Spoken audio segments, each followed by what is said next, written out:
Maseret Nazir, traité Nazir, Daf Mem Aleph, feuille numéro 41, nous sommes à 4e ligne. Rabbi Eliezer, Maïtama, la Gemara demande, Rabbi Eliezer, lui d'où il apprend que le lépreux, lorsqu'il doit se raser pour sa purification, il le fait avec une lame. Il y a l'Ivmer Rocho, il apprend du fait qu'il est écrit concernant son rasage, sa tête. Tétania, comme c'est écrit dans une braïta, Rocho, dans le Lévitique, c'est écrit sa tête, Matamud Loma. Est-ce qu'on a besoin de le dire, puisque de toute façon, le verset a déjà dit qu'il doit se raser tout le corps. Le fiche Neymar, Gabé Nazir, parce qu'il est écrit concernant le Nazir, dans les nombres, Ta'ar lo ya'avor al rosho. Une lame ne passera pas sur sa tête. Yacholaf Nazir Metzoraken. J'aurais pu croire que si c'est un abstème lépreux, pour sa purification aussi, il ne pourra pas passer une lame sur sa tête. Dans le cadre de son rasage, Tamud Loma Rosho. C'est pourquoi le verset dit, se rasera sa tête. Et on va d'après Rabbi Yonatan qui dit que l'abstème l'interdit pour lui de se raser, c'est uniquement avec la lame. Et donc ici, forcément, puisqu'on permet dans le cadre du rasage du lépreux, c'est que le lépreux doit se raser avec une lame. Et là, dit, mais qui te dit? Peut-être que, en vérité, on pourrait dire que même si il s'était rasé en utilisant une pince à épiler ou un rabot, il aurait aussi accompli l'obligation du rasage en tant que lépreux. Maintenant, tu vas me dire, qu'est-ce qu'on a besoin de dire qu'il utilise la lame? Le même rada, pour me dire qu'il a même le droit d'utiliser la lame. Ça, on aurait pu croire que, étant donné que pour son état d'abstème, lorsqu'il se rase avec une lame, il est passible de la sanction. Peut-être que pour le lépreux aussi, dans le cadre de son rasage, serait passible de la sanction si c'est un abstème, comme Ashmalan de l'eau. On va apprendre que non. Si tu penses que s'il utilisait une pince à épiler ou un rabot, il aurait aussi accompli l'obligation du rasage, mais de l'oketif tahar, parce que c'est pas écrit la lame, qui est Resh Lakish. Alors s'applique l'enseignement de Resh Lakish qui a dit que si on a un commandement positif et un commandement négatif à son encontre, si on peut accomplir les deux, on doit les accomplir. Et donc la Torah n'aurait pas autorisé d'utiliser la lame, mais elle aurait demandé d'utiliser la pince à épiler ou le rabot pour ne pas enfreindre l'interdit. Verabanan, Hayrosho, Maïdarchebe. Et les sages qui s'opposent à Rabbi Eliezer, qu'est-ce qu'ils apprennent de ce terme, sa tête? Baïlehu, les mitrelav de Akafa. Ils en ont besoin pour dire que le rasage du lépreux repousse l'interdiction de se raser les tempes et au-dessus des tempes.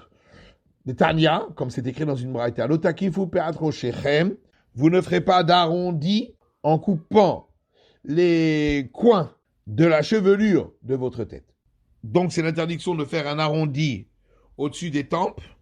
Yacholaf metzoraken, j'aurais pu croire qu'il en va de même pour le lépreux dans le cadre de son rasage, Tamud Loma Rosho. C'est pourquoi c'est écrit sa tête, pour dire que lui, il a le droit pour se raser la tête.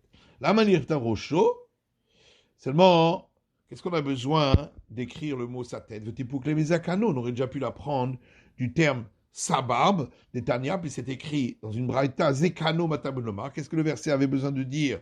Que le lépreux se rase sa barbe, puisqu'on a déjà dit qu'il doit se raser tout le corps. Le fichier des Maroufat Zekanam lo Igaleru, parce qu'il est écrit, et les coins de leur barbe, ils ne raseront pas, pour tout homme. J'aurais pu croire que le lépreux également, dans le cadre de son rasage, que ça lui serait interdit. C'est pourquoi il est écrit qu'il se rase sa barbe.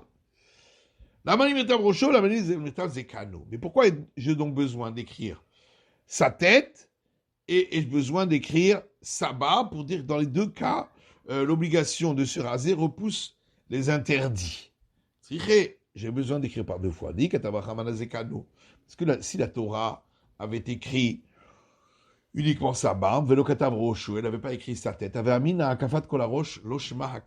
J'aurais pu croire que c'est parce que raser toute la tête, ça ne s'appelle pas faire un arrondi. Et c'est pourquoi il n'y a pas ici d'interdit. C'est pourquoi la Torah a écrit sa tête pour dire qu'il y a un interdit même dans ce cas-là, mais c'est permis dans le cadre du rasage du lépreux. Et si on avait écrit uniquement le terme sa tête et on n'aurait pas écrit le terme sa barbe, Amina, mashma tarte, j'aurais dit, de là on apprend deux choses, que l'obligation pour le lépreux de se raser repousse l'interdiction de couper les cheveux sur les tempes et au-dessus des tempes, ou mashma d'akafat kolarosh et ma'akafa, et on vient m'apprendre également que même en se rasant toute la tête, il reste cette interdiction de couper les coins de la chevelure. Mais d'où on aurait appris qu'il y a l'obligation pour le lépreux de se raser avec une lame. C'est pourquoi la Torah a écrit Sabbat pour dire que, bien qu'il y ait une interdiction de se raser les coins de la barbe avec une lame, pour lui, puisqu'il doit se raser avec une lame, ça lui sera permis. Et Rabbi Eliezer, d'où est-ce qu'il apprend, lui, qu'une obligation positive repousse un interdit qui va à son encontre?